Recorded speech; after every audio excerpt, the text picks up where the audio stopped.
Am I the bad person for letting my child ride her pony to school? My 36F child 7F asked if she could ride her pony to school last week.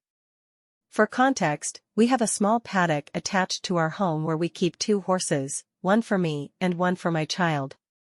Every morning before school, my child gets all of her pony chores done before we leave, and we normally walk to school, which takes around 20 minutes.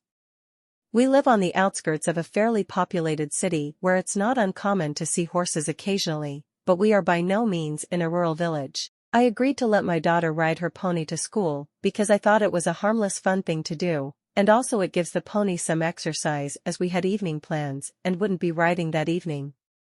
We arrived at the school gates and of course, gathered a little bit of a crowd, which wasn't a problem. The pony is very good and lapped up all the pats and strokes from kids. One girl came bounding over from the year above my daughter and started shouting at me saying she wanted to ride. I politely told her that she couldn't because she doesn't have a riding hat and she would have to learn on a safer horse.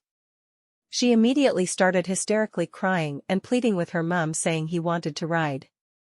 Her mum looked at me with disgust and said, "See, this is what happens when you have no self-awareness and bring a FING horse to a school," and stormed off dragging her kid with her.